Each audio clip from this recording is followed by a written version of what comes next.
Let's see the question. 1 जुलाई 2016 को x limited ने एक मशीनरी परचेज की है 15 लाख की, और उस पर डेप्रिसिएशन जो लगता है वो 20% पर एनम का ओरिजिनल कॉस्ट पे लगता है। और हर साल जो बुक्स क्लोज होती है 31 मार्च को होती हैं। 31 मई 2018 को जो एक पार्ट 3,60,000 का खरीदा गया था 1 जुलाई को ही, यानी 1 जुलाई 2016 को ये जो 15 लाख का पार्ट खरीदा गया है उसमें एक पार्ट 3,60,000 का भी था, उसको 2,40,000 में बेच दिया गया। और उसी डेट पर एक नई मशीन खरीदी गई 4,20,000 की। तो हमें बनाना है machinery account, provision for depreciation account और अपना मशीनरी डिस्पोजल अकाउंट। तो ये मैंने मशीनरी अकाउंट बनाया हुआ है। 2016 जुलाई 1 में हमने मशीन खरीदी है 15 लाख की, जिसमें एक पार्ट है 3,60,000 का और दूसरा पार्ट है 11,40,000 का। बाकी हमने बैलेंस लिख दिया। यहाँ पर हम डेप्रिसिएशन क्यों नहीं लगा रहे हैं, क्योंकि हम क्या बनाएंगे, प्रोविजन फॉर डेप्रिसिएशन अकाउंट भी बनाएंगे और मशीनरी डिस्पोजल भी बनाएंगे। तो ये फिर हम 2017 अप्रैल में बैलेंस लेकर आए और 2018 में भी हमने बैलेंस लिख दिया।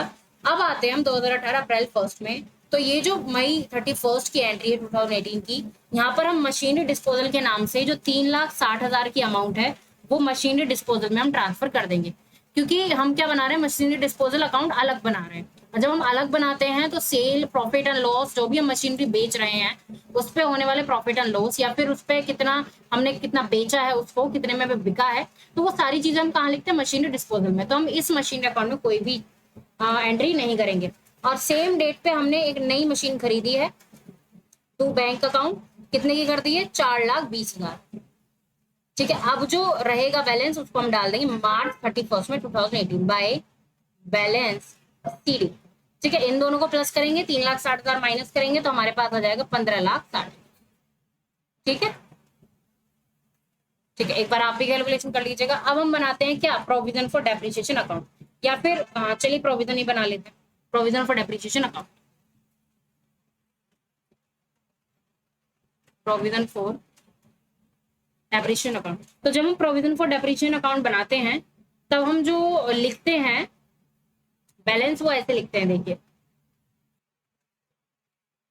2017 मार्च 31 बाय डेप्रिसिएशन। जुलाई को खरीदा गया तो 9 मंथ का डेप्रिसिएशन लगेगा 15 लाख पे 20% के हिसाब से, तो आएगा 2,25,000। डन, इसको हम लिख देंगे मार्च 31 टू बैलेंस सीडी 2,25,000। इसको हम ले जाएंगे दूसरे ईयर में। डन, इसको हम लेके जाएंगे 2017 अप्रैल 1 बाय बैलेंस बीडी 2,25,000। ठीक है, और अब 2018 मार्च 31 बाय डेप्रिसिएशन। अब 15 लाख का डायरेक्ट 20% निकलेगा तो वो हमारा आ जाएगा 3 लाख ओरिजिनल कॉस्ट पे ना। ठीक है, अब देखते हैं 2018 मार्च 31 को टू बैलेंस सीडी कितना आता है, 5,25,000। ठीक है, अभी हम दोनों ही पार्ट्स का एक साथ निकाल रहे थे। अब आते हैं यहाँ पर 2018 अप्रैल 1 बाय बैलेंस बीडी 5,25,000 और 2019 मार्च 31। अब देखिए क्या होना है कि जो मशीन बेची जा रही है उसके हिस्से का जितना भी डेप्रिसिएशन है 2018 मई 31 को, उसका बैलेंस जाएगा मशीनरी डिस्पोजल में। ठीक है, तो ये जो हमारा था 2,25,000, ये 15 लाख का था। तो 15 लाख का अगर 2,25,000 है तो 3,60,000 का कितना होगा, तो यहाँ से निकालेंगे उसका डेप्रिसिएशन। फिर यहाँ पर हमने पूरा चार्ज किया था 3 लाख, तो ये 15 लाख का 3 लाख था। तो 15 लाख का अगर 3 लाख है तो 3,60,000 का कितना होगा, तो उस हिसाब से अगर मैं निकाल पा रही हूँ तो पहले साल का 3,60,000 का आता है 54,000, दूसरे साल का आता है 72,000, और तीसरे साल का आएगा केवल 2 महीने का यानी 12,000। ठीक है, तो वो मशीन जो बिक रही है उससे रिलेटेड उसकी बुक वैल्यू जो हमने यहाँ से ट्रांसफर कर दी, और उसी का डेप्रिसिएशन हम कहाँ ट्रांसफर कर देते हैं, मशीनरी डिस्पोजल में ट्रांसफर कर देते हैं। ठीक है, बाकी का हमारा डेप्रिसिएशन लग जाएगा। ठीक है, तो यहाँ पर हम लगाएंगे बाय, पहले मैं इसका हिस्से का तो डेप्रिसिएशन लगा देती हूँ, मई 31 बाय डेप्रिसिएशन 2 महीने का 3,60,000 का, ये आ जाएगा आपका 12,000। ठीक है, अब 2019 मार्च 31 को। अब किस किस पे डेप्रिसिएशन लगेगा बाय डेप्रिसिएशन? एक तो 11,40,000 वाले पार्ट पे फुल 20%, और 4,20,000 की जो हमने मशीनरी खरीदी थी मार्च 31 को ही, इस पे लगेगा आपका 10 महीने का डेप्रिसिएशन। ठीक है, तो टोटल अगर हम डेप्रिसिएशन निकाल पा रहे हैं तो वो आएगा 2,98,000। ठीक है, आप एक बार कैलकुलेट करके देखना, यही आना चाहिए।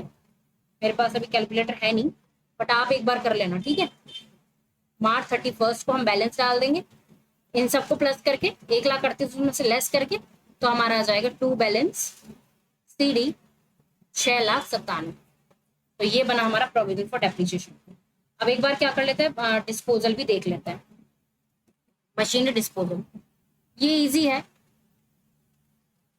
देखो, सबसे पहले जो एसेट ने ट्रांसफर करा था वो हम डाल दें यहाँ पर 2018 May 31 to machinery account. Machinery account में ट्रांसफर हुए थे 3,60,000, है ना। मशीनरी ने यहाँ पर ट्रांसफर करे थे 3,60,000। फिर डेप्रिसिएशन ने कितने किए थे मई 31 को बाय प्रोविजन फॉर डेप्रिसिएशन, है ना। प्रोविजन फॉर डेप्रिसिएशन वहां से कितने हुए थे 1,38,000। डन। और सेल वैल्यू कितनी है बाय बैंक, कितने में बेची गई है वो मशीन? 2,40,000, 2,40,000 में। तो यहाँ पर क्या है, हमें डायरेक्ट प्रॉफिट या लॉस मिल जाता है। तो यहाँ पर इधर का टोटल ज्यादा है 3,78,000, और इधर का टोटल कम है, तो यहाँ पर हमें हो रहा है प्रॉफिट।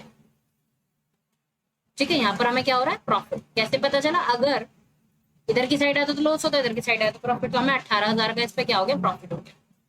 डन है। तो अगर आप दोनों ही अकाउंट बना रहे हो तो क्या करेंगे, मशीनरी अकाउंट में उसकी वैल्यू, उस पार्ट की वैल्यू जो बेचा जा रहा है उसको हम मशीनरी डिस्पोजल में ट्रांसफर कर देंगे, और प्रोविजन फॉर डेप्रिसिएशन से उतने ही पार्ट का डेप्रिसिएशन क्या करेंगे मशीनरी डिस्पोजल में ट्रांसफर कर देंगे। फिर उसकी सेल वैल्यू लिख देंगे और हम निकालेंगे प्रॉफिट या loss. So I hope this is the proper explanation to this question.